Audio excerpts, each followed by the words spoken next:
சிறகடி காசை சீரியல்ல முத்து மீனாவோட கல்யாண நாள் அன்னைக்கு யாருமே எதிர்பார்க்காத வகையில சத்யா அவங்க மாமாக்காகவும் அக்காக்காகவும் புது Dress வாங்கிட்டு வராரு. சத்யா வந்ததை பார்த்து முத்து கோவப்பட, மீனாவும் முத்துக்கு கோவம் வந்தது தெரிஞ்சு கோவப்படாதீங்கன்னு சொல்றாங்க. அண்ணாமலை சத்யாவை பார்த்து, நீ ஏதோ காலேஜ் போயிருந்தேன்னு சொன்னாங்க, என்னப்பா காலேஜ் முடிஞ்சிருச்சான்னு கேட்க, காலேஜ் எல்லாம் முடிஞ்சிருச்சுங்க, மாமா அக்காவோட கல்யாண நாள்ல அதான் நானே சுயமா சம்பாதிச்ச பணத்துல 2 பேருக்கு Dress வாங்கிட்டு வந்தேன்னு வாங்கிட்டு வந்த Dress முத்து கிட்ட கொடுக்குறான்.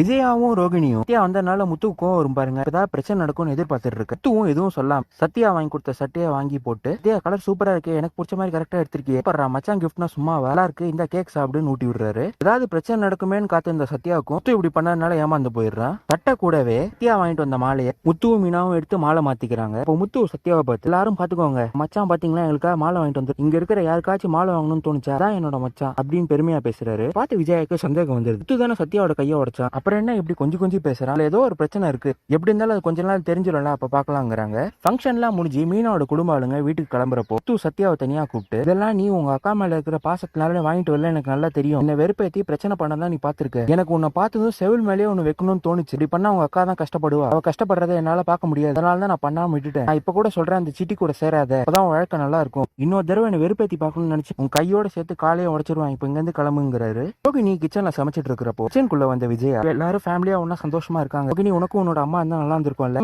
என்ன பண்றது அப்பா தான் ஜெயில இருக்காரு, உங்க அம்மாவும் இல்ல, அவங்க உங்களுக்கு வச்சது அவ்வளவுதான் சொல்ல, விஜயா போனதும் ரோகிணி உடனே அவங்க அம்மாக்கு போன் பண்ணி, உடம்பு நல்லா இருக்காமா, கிருஷ்ணன் நல்லா இருக்கானாமா, எப்படியாச்சும் இந்த வாரம் உங்களை வந்து ஊருக்கு வந்து பாக்குறேன்னு சொல்றாங்க. தூங்குற நேரம் வந்ததும் முத்து மீனாவும் பாட்டி கிட்ட சொல்லிட்டு, நாங்க 2 பேரும் மேல போய் படுத்துக்கிறோம் சொல்ல, பாட்டியோ வேணாண்டா மேல எல்லாம் போய் ஒண்ணு படுக்க வேணாம், உனக்கு நீ கல்யாணம் நாளாச்சு, கீழ் ரூம்லயே படுத்துக்கோங்கன்னு சொல்றாங்க. கேட்ட விஜயாவும், ஐயோ அத்தை அதெல்லாம் சரி வராது, அவங்க தான் மேல போய் படுக்கிறேன்னு சொல்றாங்களே விட்டுருங்க, என்னோட 2 மருமகளும் நாளைக்கு காலையில எழுந்து வேலைக்கு போவோம், அவங்க ஏசி ரூம்ல படுத்து தூங்கினாதான் காலைல ஃப்ரெஷ்ஷா எழுந்து போவாங்க அப்படின்னு சொல்ல, பாட்டிக்கும் வந்து முத்து என்ன டிரைவர் வேலை பண்றது குறைச்சலுங்கிறியா, நான் பூ கட்டுற வேலை பண்றது என்ன தப்புங்கிறியா, உங்களும் வேலை தான் செய்யறாங்க அப்படின்னு பேச, முத்துவும் இடையில பூந்து, பாட்டி அதெல்லாம் ஒன்றும் தேவையில்லை, என்னால யாரும் மேல போய் படுக்க வேணாம், நாங்க 2 பேரும் போய் படுத்துக்கிறோம், மேல படுத்தாதான் எங்களுக்கு சுகமா இருக்கும் அப்படின்ட்டு பாய் தலைக்கான எடுத்துட்டு மேல போறாரு. மீனாவும் கிளம்புறப்போ ஸ்ருதி அவங்க கிட்ட இருக்கிற டென்ட்டை மீனா கையில கொடுத்து, நீங்களும் மேல ஜாலியா என்ஜாய் பண்ணுங்கன்னு டென்ட்டை கொடுக்க, முத்து மீனாவும் மேல டென்ட் போட்டு பாட்டு பாடிட்டு ரொமான்ஸ் பண்றாங்க. முத்துவோட பாட்டி அண்ணாமலை கிட்ட, 2 பேருக்கு 2 ரூம் இருக்கு, உங்களுக்கும் ஒண்ணு இருக்கு, வா அந்த முத்துக்கு ஒண்ணு இல்லாம இருக்கு, மேல வந்து ஒரு ரூம் கட்டிடலாமேன்னு சொல்ல, ஆமாமா நானும் இப்ப அதான் யோசிச்சுட்டு இருக்கேன், 3 பசங்க ஆயிட்டாங்களா, ரூம் கட்டினா சரியா இருக்கும் அப்படின்னு சொல்றாரு. இதான் இனி எபிசோட்ல நடந்தது.